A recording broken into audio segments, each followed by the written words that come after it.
Assalamu Alaikum everyone, welcome back to another video. I hope you're having a wonderful day. So I wasn't planning to record a video today, and I've realized, I just looked at the market and I just realized there was quite a few companies that were down. And of course the market is a bit volatile every time there is a earnings reports coming out, so it affects one company, and then all of a sudden, you know, if one is down, another similar company within the same sector potentially will go down as well. So there's a lot of that going on today, but the only company I want to really talk about today is Novo. Novo is down, I think 21% or plus. There we go, 21% and higher down, and which is quite interesting because I wasn't really paying too much attention to the market today until I just realized it. Okay, what is going on here? Why is the stock down this much? And I knew they were not reporting earnings because I think if I'm correct, they are reporting. Yeah, they're reporting on basically on the 6th of August. So they're not actually due to report anytime soon. So I was a little bit taken back by what's going on. And I just started reading the news and I figure out this is the reason why the company has actually gone down so much. And this is the reason why, because they lowered sales and operating profits outlook for 2025. I will go through this part in a second, but that was basically the headline. That was the reason why the stock went down. And as you can see here, basically, even if we look at it for a year today, it's 37% down. So what we're going to do now is look at the reason why the stock went down, and then I'm going to tell you exactly what I will be doing, because I do own quite a bit of this company in our portfolio, and we want to make sure that, you know, there's a lot of brothers and sisters who own this company in their portfolios who are part of the community, and I want to make sure that I'll let you know, guys, know exactly where I am at right now as we speak and what I think about this news. So let's get started. But before we do that, if you haven't joined us the Patreon account, please do so. If you have sent me your subscriber portfolio reviews last couple of days, apologies, I haven't had the chance to actually, reply to you this quickly. Normally I try to do within a day or two, so please be patient with me. I should be able to. If you haven't sent it, join us first, and then of course get hold of the subscribe portfolio reviews spreadsheet, download it. So click file, make a copy, and then send me a copy and explain everything you're doing in your portfolio and so on, and why you've been starting investing, a little bit about yourself, and then I'll give you a nice feedback inshallah once I get started, once basically I look at your portfolio. Now let's get back to this news that's happened today. Before we do that, I just want you to understand like how much this means to the company in terms of the revenue side of it. This is in basically Danish krone, so paid up, just think about that in a second, for a second. And as you can see here, the drugs that this company we're talking about, the GLP-1s, okay, they are the diabetes side of things, and we've got the obesity care, which is this one here. So these two make up basically quite a bit of the revenue. So 47.9 billion Danish kroner against, and then also another 18.8 billion of Danish kroner comes from just these two main obesity care and the diabetes care drugs. So it's huge. Basically, this means a lot to the company. The rest of it is actually quite small if you think about. So now you have an idea of how much basically they're relying on basically these drugs. Let's have a look at what the news says. Okay, so they just reported, again, there's some change in the company, whatever. So they talked about the Novo made these announcements that sales and operating profit growth at constant exchange rate, okay, for the first 6 months of 2025, updated full year sales and operating profit outlook. Okay, so this is basically what they've reported. So you can just pause the video and have a quick read if you need to do that. But look at this. This is the part that I'm basically talking about. So the first 6 months of 2025, the sales basically grew about 18%, which is quite nice. The operating profit is also, the EBIT, for example, is up about 29%. And this is in Danish kroner as well. So we're basically looking at basically how much it grew in the first 6 months. Now, this is good. This is amazing. This is great news. So, okay, and if this was the only news that came out of this company today, the stock will be up so much. And of course, if they kind of said we're also on track to do exactly what we said initially in May, and we're going to continue doing that, okay, that we wouldn't have this problem today. Stock probably would be up about, I don't know, 20-30%. So this is where the problem starts, and this part here. So in May, for example, the 7th of May, they said this is what we expect with regards to sales. So 13 to 21% sales growth, which is nice by the end of the year, of course. The operating profit growth, or the EBIT, for example, we're expecting about 16 to 24. Now, they came out today and just said, nope, that's not going to happen, potentially. Again, remember, it's just estimates, expectations, and whatever you want to call it. So 8 to 14% from, remember, 13% to 21%. That's what they were expecting. And right now they said, no, we're expecting about 8 to 14%.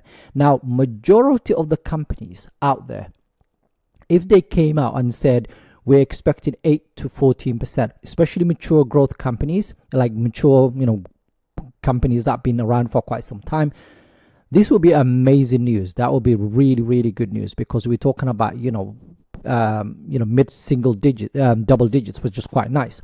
Operating profit growth also, again, 10 to 16%, or EBIT, again, that is very good. But for this company, because of what they said before, this is not acceptable. And they have given some reasons. I think the two main things is, one is the competition in the US. Okay, look at this. You can pause the video and have a look at it. You can find the article, by the way, on their website. So the lower sales outlook for 2025 is driven by lower growth expectation for the second half of 2025. This is related to lower growth expectation for Wegovy, which is basically the obesity drug in the US obesity market. Lower growth expectation for Ozempic, which is basically the GLP-1s as well, US diabetes market. So who's taking the shares of this company is probably something to do with Eli Lilly. Okay, so that's the first part.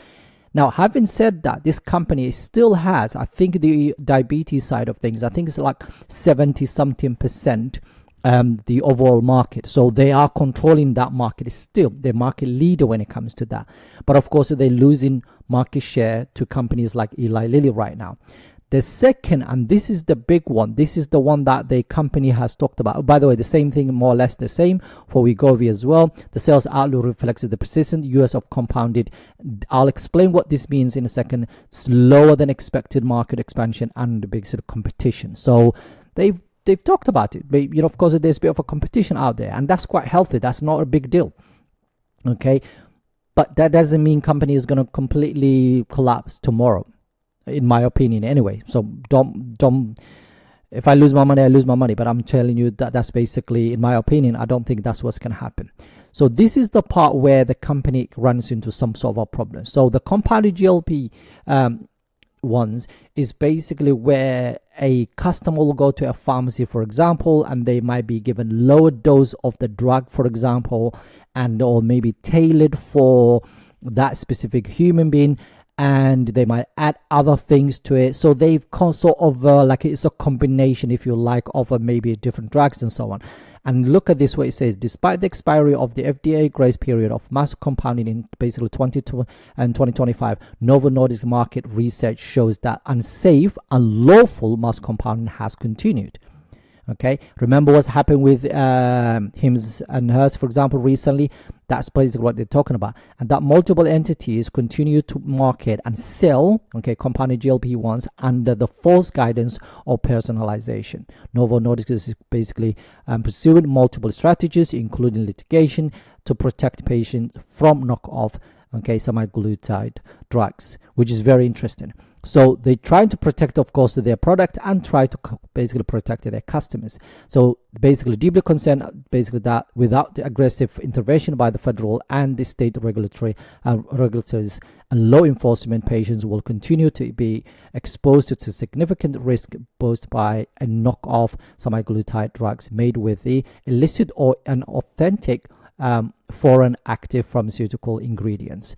So this is important. So because of this, people are doing all sorts of things with their drugs. And remember, they came out recently, they talked about it, they've reported it, nothing has been done. So we have two problems here. One, we have when, companies out there are somehow getting hold of their products and doing all sorts of dodgy things, and that the company does not agree with. And on top of that, we've got companies like Eli Lilly, for example, taking a market share. And by the way, the news today affected Eli Lilly. I think it's down like 5% or whatever it's down.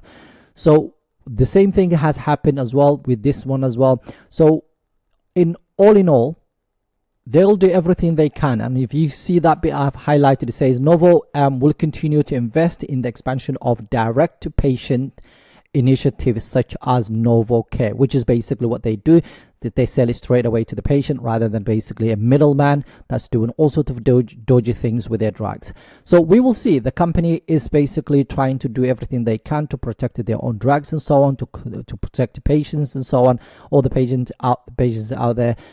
So yeah, to me, yes, this is lower than expected. Okay, but this is what we basically was expecting at the end of this year.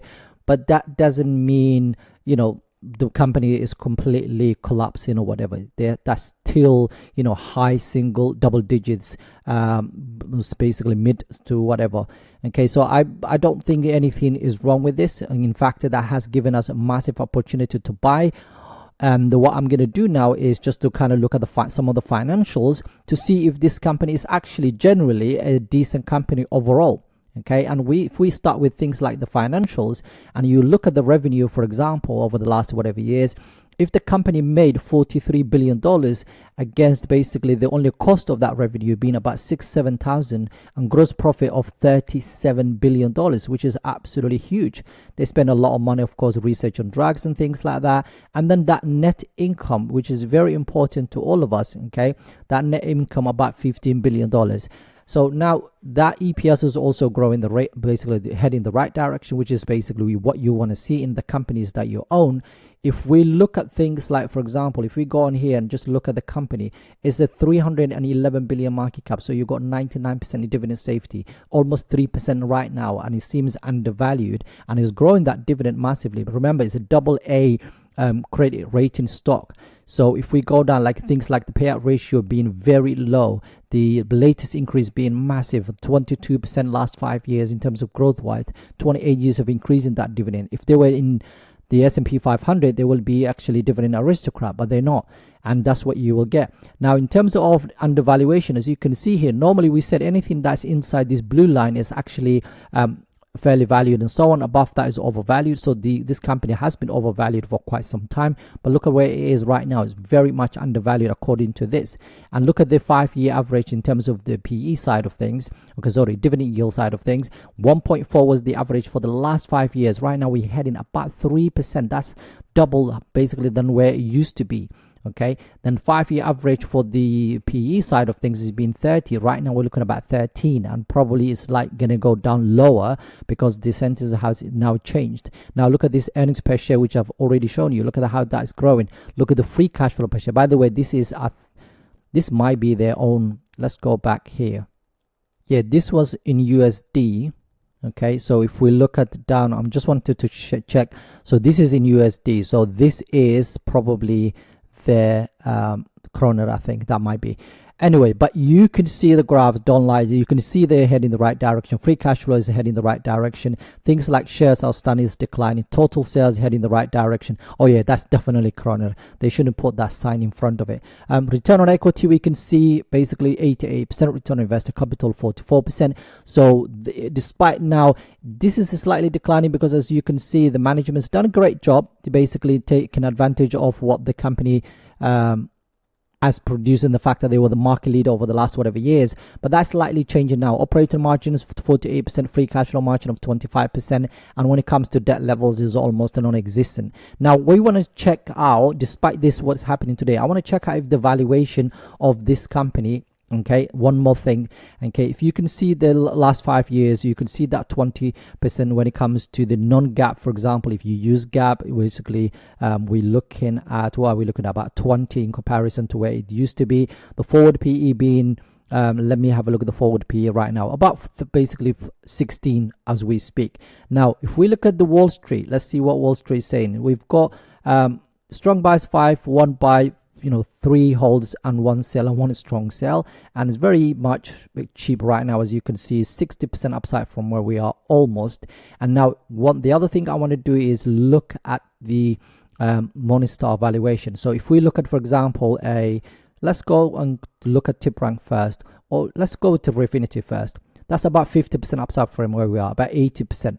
Now, if we look at the tip rank, for example, $81 per share is where they think, about 50% upside from where we are. Moderate buy, and Morningstar, as you can see, $86 per share. It has a white mode and 4 stars as we speak. And then I want to use fast graph to kind of see where we are. So if we use, for example, historically, you can see the graph. This company has been, within the orange line, slightly higher here and there. It's a little bit expensive. Then it became really expensive because once they realized they can use some of the the obesity drugs for diabetes drugs for obesity and side of things, then of course the stock went up massively with Eli Lilly, but quite over the last whatever months it's been going down quite a bit. And now if we look at the forecast moving forward for this company, if we're using the estimates, which is basically this 2026 of 14 and then 14 in 2027, if we use that and you bought this stock today, you'll be making your 10,000 will become $13,881, or basically about 14%.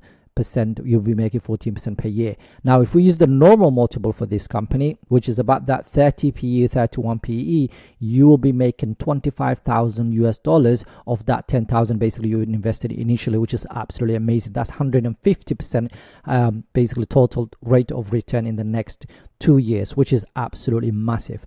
So no matter what you look at, this company seems really cheap right now. So what am I doing? What is the plan moving forward? So now you've seen why the news is what the news is showing. I'm going to basically show you exactly what has happened to the company. And right now I'm down. So my average is basically $68 per share. I think before today, I think we were in the green some point. Yeah, there we go. We were in the green. And then all of a sudden this madness has happened. It went down a lot. I bought 5 shares this morning. And then I've got 93 shares, almost 94 shares. So what I'm going to do right now as we speak, because I really like the company, I don't think it's basically doom and gloom moving forward. I'm going to buy it, basically round it up to 100 shares of this wonderful business that I've had for quite a few months now. And I'm going to continue buying it. Okay, so hopefully that will reduce my average. Right now, $67 per share, or $51 a pound. So I'm gonna, as we can see, I've got now 100 shares. If it continues going down, I'm gonna buy more. That's my plan, and that's exactly what I'm gonna do moving forward. But yeah, I hope you're enjoying this type of content. If you are, don't forget to join us at the Patreon account. I've got a lot more videos planned for us, but this was sort of a last minute. But just genuinely, there's so much noise going on, but sometimes you have to understand what you own, why you own. To me, this is not the doom and gloom. Okay, the fact that yes, it's lower than what we expected, but basically the world is not going to end because of this. Okay, and if I show you, in fact, I'm just moving forward for the whatever years, you can see 2026, 2027, 2028 is all positives. Okay, it's the same thing. Basically, we're looking at the revenue side of things. So yeah, I don't think it's doom and gloom. I'm just going to hold on to this one for a long time. I hope you enjoyed the content. Have a wonderful day. Assalamu Alaikum.